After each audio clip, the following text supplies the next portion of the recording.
Bonjour, hello everyone. It is such a pleasure for me to be here today with Brian Timpone, who's my new best friend, I think, since yesterday. I, first of all, want to congratulate him for accepting to be in a conversation with me, and I self-congratulate for accepting to be in a conversation with him, because I don't think there are two people who could be as much at two ends of the spectrum of ideology as the two of us. It's not that bad. If we don't talk about any important subjects, we really, really get along. We're going to find some common ground today. Let's see. It was interesting because yesterday in our conversations, Brian was saying, I will convince you by the end of this, and, well, I'm sorry. It's only been 24 hours, so. How much more time do you need? Well, let's start working on it now. So Brian is at the head of a very vast network of media in the US, 10,000 media outlets that are powered by AI. Has had significant attention by the New York Times and other media, let's call them watchdogs, talking about the way that you actually share the information and the intent behind it as well, and maybe something about lack of transparency around your funding.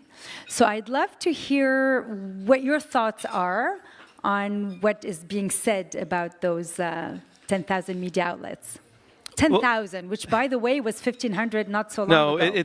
No, we're building to 10,000. First of all, thanks, everybody, for your interest in this subject. This conference is fantastic, and Montreal is so impressive. I've never been here before, and I'm definitely coming back. I live in Chicago, for those of you for context. So what Caroline's referring to is our business, Metric Media. We launched 5 or 6 years ago, and we launched 1,000 websites to start in the United States. And yes, we use artificial intelligence to produce news. It doesn't mean that it's some magic. We're collecting source information and just replacing the writing part of the process with software. Not really that rocket science, but the criticism of us, we've gotten a lot of criticism, and it's mostly been from other media. So the New York Times is one. They wrote a 5,000-word story on the front page and staked out my house to ask me how terrible I was and what we were doing. And we've had the Financial Times and the Washington Post and everyone under the sun attacking us. And the answer I have to all that is that they're our competition and they see it as a threat. So, of course, they're going to try to find reasons why they don't like it. And I would say to questions about our motives or our funding, look, I mean, the New York Times doesn't disclose its funding, and they have partisan views of the world.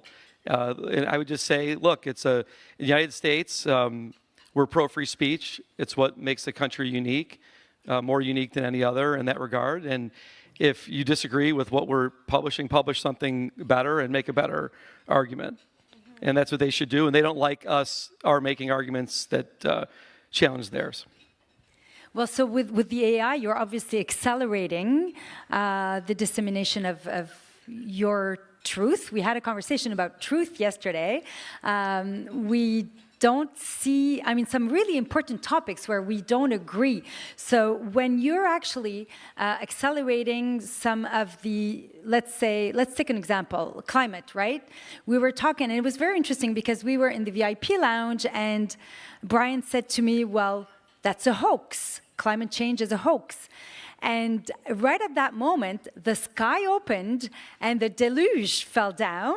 And I said, well, just look at that. And he said, well, it rains, it happens. But obviously, in our conversation, the metrics you were taking were a bit skewed. And you're talking about more warming than climate change. But all that to say, we're obviously not seeing eye to eye on a variety of topics. And so there's climate, there's DEI, there's immigration, there's science, COVID, vaccines, etc. So maybe there's a concern that these views are being shared at a very fast pace as the truth, And then what happens to our youth that are being, I mean, TikTok is going to be obviously one of the platforms where these things are shared at a high pace. Well, I think that the question is what's happening to our youth now.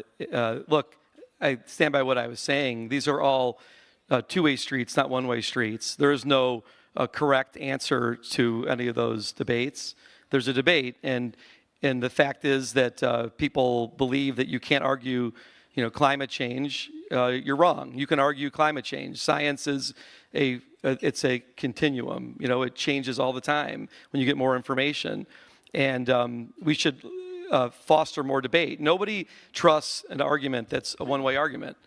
They might fake it and pretend like they do, or do it because they're afraid of losing their job, or they don't want to offend the neighbors. But the only strong arguments are the ones that survive challenge. And children. I have 5 children, and 2 of them are in college, and 2 of them are in high school, and one's 11. And they find their own information, and they will not be told what the truth is. They're going to go look for that information. Unlike us, I'm 52, so Gen X, which is the best generation, of course.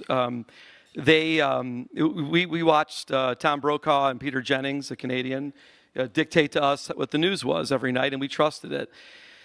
The kids of today aren't going to do that. They're going to find their own information and validate it on their own. If you talk to kids who are in college today, they kind of come across, a lot of them in the U.S., as conspiracy theorists on every single thing, including issues that we thought were settled, 50, 60, 70 years ago.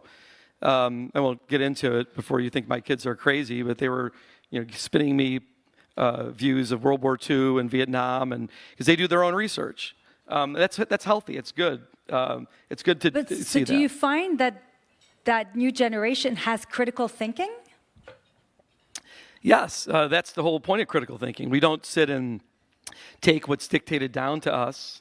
We challenge it, and all we're doing is trying to create a situation where there's more discussion, more discourse, not fewer voices, more voices. The predominant amount of news we produce is community news. It's remember those newspapers you used to get at your house when you were a kid that reported on weddings, anniversary parties, and the city council, and the honor roll, and the boys who went away to the military? Well, those are gone, and as a result, we have less community. We're less civil to each other because of it. And we have built technology that produces that kind of news. I think that there's fear because I'm conservative, and I am, but it doesn't mean I can't be objective and fair, and it doesn't mean that I would ever try to shut out opposing views on our platforms. We of course, we let anyone make arguments on our platforms. It might be true that the conservative voice is being heard more because they're not heard more in the mainstream media in the United States. I think Caroline was asking me about, how terrible things would be if we're in charge. Well, right now, the media in the United States is universally on the left. And as a result, it has very little credibility with people who have watched the media spin lies to the public, and they see this and they say, well, I don't trust them for anything anymore. So there's a demand for something new, and free speech is a good thing, period. Well, interestingly enough, you're actually being accused of eroding public trust in journalism. That's right. I am being accused of ruining journalism, eroding public trust, corrupting kids, all those things. I think that that most people project the eroded public trust in the media in the United States is well earned. I don't know where to start. I mean, COVID, the lies told, you can't say these things about the vaccines or about the wearing masks. The kids are great because they don't believe any of it, and they're the ones who said, "Mom and Dad, why are you wearing a mask? Why you believe that a virus can't get through a mask?" And you said you're going to lie to your kid and say that it can or it can't. The media pushed a lot that earned it the lack of trust, and now they're trying to project it onto startups like us, like ours, that are trying to challenge it. I'm comfortable with that. I'm okay with it. So is your attempt to actually flood with your narrative, which is different from mainstream media? Is that what you're trying to do? We don't use the word narrative. Narrative is like this kind of way to twist words. If in a big newspaper like the New York Times or the Washington Post, the writers will pore over every line to try to make sure it advances their flag the way they want it to be.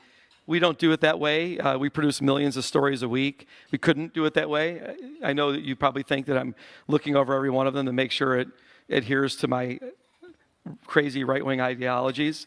But we use the software for that. No, it's what we're really doing is we build structured stories that are focused on substance. Like what substance?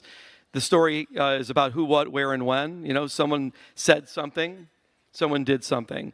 We don't do narrative because narrative to me is it's like being duplicitous, trying to twist words. And if anyone who reads anything we produce, which we produce news for our own titles and for lots of mainstream media, I should point out. If you find something that you think is twisted, let me know, and we'll correct it. So. And you're also accused of posing as local media when it's not necessarily true. You don't have journalists in every corner of the United States. And so can you explain to us how your stories actually get created? So sure. So that's a great question. So local news, community news, we like to call it, is derived from organizations and people who live in a community. That's by definition how it's community news. It's we have a rule of thumb that if there's 10,000 people in a community, there's 500 to 700 what we call newsmaking organizations, and they are maybe the Rotary Club or the Chamber of Commerce or the junior high, a Little League baseball team. They all make news. And so it used to be that they would all submit their news to the community newspaper, which would publish it. In the last 25 years, there are none left, so there's nowhere to submit the information, so no one publishes it. So we built technology that identifies these organizations, and then we ping them and they send us the information and we publish it. That's the definition of community news. You don't have to have someone who's local to do it. You just have to have an understanding of what makes up a community. I point out that in most cases, a local reporter, somebody who lives in a community, would not be as dispassionate as they should be doing journalism. If you live in a community, you have to watch what you write because you might offend somebody. People might not come to your store. Or people might not pick your kid for the Little League All-Star team or whatever else. For us, we have an advantage, and we're covering communities from afar in a much more, we think, objective way. And look, the reality is, without what we're doing, there would be no community news because the economic model doesn't work anymore. And it's interesting. It makes me think of a story you were telling me yesterday. You're in a town where 90% plus are Democrats. I live in that's mostly true in anywhere in Chicago suburbs. So yes. And I mean, despite that, you still do the work that you do. And I thought it was very touching when you said, they all hate me. All my neighbors hate me, but I like them. They don't all hate me, but I was saying that they don't agree with me, and I think that that's also like emblematic of kind of how we've become less civil as people. Yeah. I think I always say, like, if you met me and talked to me, and you wouldn't think I was so bad. But part of the reason we don't know our neighbors is because we read all this top-down news, this narrative about us versus them, red versus blue, Trump versus Biden, whatever. And that's really not how we live. I think it's a uniquely Western concept to have community news. Europe and the United States are pretty much the only places that, from my historical research, have community newspapers, papers for little towns as small as 1,000. It's a great thing because what it does is it keeps you focused on what really matters, which is who your neighbors are, and you can be proud of your neighbor who's son or daughter makes the honor roll, even though they're a Republican and you're a Democrat. And we don't have that anymore. So then what's pushed to us is this top-down divisiveness. And I'm against that. I noticed when we started building this business, we would go look at other countries like Mexico or Argentina. We looked a lot in the Middle East, and none of them have any semblance of community news like we do. They have regional or national news. And that's what happens in countries that don't have democracies, and it's more of a top-down approach because the power structure is more top-down. Mm-hmm. And in the West, we're more bottom-up, and the media reflects that, and I think it's a strength. So, we're trying to rebuild that, my politics aside, and no one can. You have to believe me, but I'm more interested in high school sports than I am in politics at the community level. But I don't think we can put politics aside. I mean, you're clearly pushing the MAGA narrative.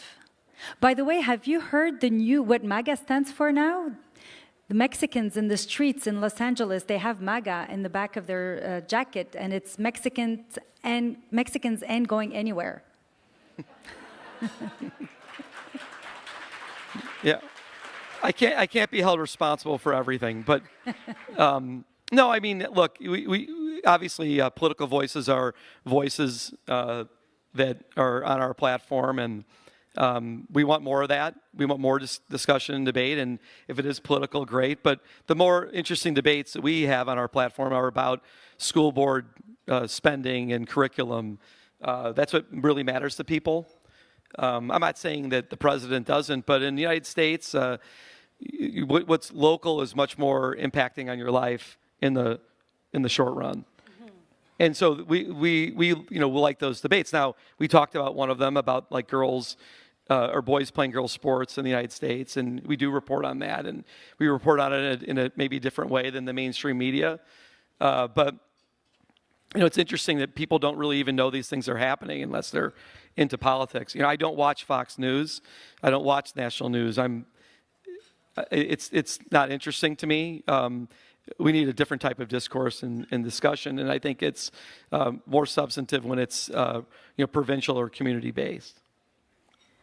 Now, AI is being used for that purpose. Let's say works for your truth, let's put it this way. Can AI be also maybe actually a watchdog around fake news? Can AI help us decipher what is real and what is not? How do we figure out what's true and what's not true? Right. So I was saying earlier, I don't think anyone trusts anything anymore, and that's probably justified. And one of the reasons why we like community news is because the community is familiar. We obsess about proper nouns. When you see what's familiar, what's real, what's human, people organizations you can trust it. And that's how trust was built in the first place. It wasn't built from the top down. AI is not going to build trust. It's just an algorithm that you can't see and you can't understand it. What AI can do, though, is it can incentivize all of us to speak up and speak up for our culture and for our for where we live and for what we're doing. I think that there's a misperception about AI. Google itself was AI. It is AI before all the new nifty models like ChatGPT. And Google, you would search Google for something, and Google would tell you the answer. And that's really no different than going to ChatGPT and doing it. It's just that ChatGPT is a much more turbocharged version of it. And what is ChatGPT doing? It's actually just recalling information. It's a recall mechanism. It doesn't think. This isn't the Terminator. It's recalling what you put in it. And so, I've always admired Quebec because it has this unique culture. My colleague Kurt, who's in the stands here, we were walking Old Montreal today, and we were talking about how it's an hour and a half flight from Chicago, and it's just like a totally different world, and how exciting that is. Because the United States, we tend to just flatten everything into bland, homogeneous suburbia, and it's all the same. And we don't like that. We want differentiation. Well, the reason why that's relevant for AI is that right now all the LLMs are they're trained on basically the American internet. And so all the answers are American answers. And so the opportunity for a place like Quebec or like Argentina, places that are not represented on the internet, is to participate in that training data, because the training data is all that matters, and that's how you get the answers. And so to do that, you need to digitize your information and create more information and create more news that reflects what you're actually doing. And that's how you pass down your culture through AI. And I believe it will happen, but I think right now everyone is sitting around worrying about it instead of getting busy on making sure that they're represented in it. I mean, go search for proper nouns in open AI and ChatGPT about your community, and then search for them, the commensurate in America. The American ones will show up, and Quebec isn't even on the map. And that's not because it doesn't deserve to be. It's because it's not being seen there. But there are massive opportunities there, and the opportunities in AI are all in the information production, the content production. They're not in the compute, as they say. And that's, I think, exciting. And we do use AI to produce news, and we're going to continue to do it. It's been when we started doing it 10 years ago, it was archaic compared to today, and now it really helps us. But it's not to create less news, it's to create more, because really the AI for us is just replacing the writing step of the production process. That first mile of getting the information is the most important part. And that's where everyone needs to pitch in and support models to do that. Because if you don't know the kids on your block who made the honor roll, that's a travesty. You should know all about who won the spelling bee. That's what we want you to know. Because then you'll be proud of them, and we'll be a better community. Well, when you talk about passing down your culture, you're talking about your culture as you see it. So you're married to a stay-at-home mom with 5 kids. Right. Right? So if you actually want to influence, you talk about this as being the right model. But this might be the right model for you, might be the right model for your wife. But that doesn't mean it's the right model. Where I'm concerned is that the youngsters are seeing this as, because the more media outlets you have and the more that message gets out, the more it gets normalized. But this is 50 years ago. We today are somewhere else, where women, and that's what I do for a living, is propel women through the glass ceiling, making sure that women can be a CEO, they can chair a board, and that they can still have their family life and raise wonderful children. So where I'm going with this is our youth, and I'm not talking about, my kids are, going to be 30, and so they've already got their opinions. I'm thinking of the younger ones, the 18-year-olds, the 19-year-olds that are going, boys and girls, not in the same direction right now. The boys seem to be, to find your discourse appealing, and the girls seem to find my discourse appealing. So if you do all this work with your AI and I use my platforms, what are we going to do when the world is going in one direction and I see it as you trying to put the brakes on and maybe go back a few decades? Well, okay.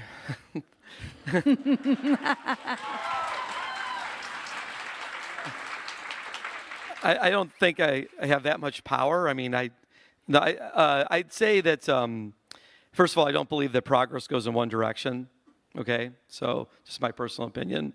So I don't think we go back or forward. We just go, and people change their minds who are 30 all the time. And I did, about lots of things. But no, I mean, our approach to this, and I think the only approach that's scalable that will work, is an approach where the media is reflective of what people are actually doing. And people are inspired by, the reason why it's so important is that people are inspired by what they see other people doing. And they'll make those decisions based on what inspires them. My daughter, my oldest daughter, goes to the University of Miami, Florida. She goes there because she met a girl who went there. And she said, wow, I really admire her and I like what she's doing, and she decided to go there. These decisions are, they call it mimetic desire, Rene Girard. You copy each other in a way, and media is a great way for people to be inspired by stories of excellence and greatness. I know as a boy, I grew up in a more working class part of Chicago, and I would read about people I wanted to be, and that's how I knew what was possible. I didn't know them, but I would read about them. And so media is meant to do that, and whether you want to be work in business or you want to be a stay-at-home mom, you're inspired by somebody. And I think it's all okay, and these are just arguments we make, and may the best argument win with the right person. You know, I mean, I know my daughters, I think they want to be stay-at-home moms because they love their mom. It's okay. Well, we only have 20 seconds left. The last real quick comment that I want to make about AI and the divisiveness that we're seeing is the fact that there's also a narrative about Canada that has been circulating widely, like Canada being subsidized. Do you think that you're making us live, that you're subsidizing us? The United States The is US? subsidizing? No, I think that there are things that the United States invests in and that the rest of the world free rides on, and that's what it is, right? I mean, there's a lot, obviously military and drug research, but the United States... We're catching up, we're catching up. But the United States benefits from that too, and it is a two-way street. And no, I love Canada, and I'm not here to throw. I think that there's a lot more that these countries can do together, and I think that the current like rhetoric in Washington is more about thinking of the people in the United States who've been left behind, working people, and I don't think it's a zero-sum solution. I think everyone will benefit, and as everyone in this room knows, when the United States does well, Canada's going to do well, and vice versa. So. I think, and that's what we want, right? That's what we want. We want to be not only neighbors, we want to be friends and partners again. And so, is America great yet? And that will conclude. Brian Timpone, thank you so much. I had such a wonderful time meeting you, getting to know you, and we're friends, and I will continue Thanks, to keep in touch. Merci beaucoup. Bonne journée.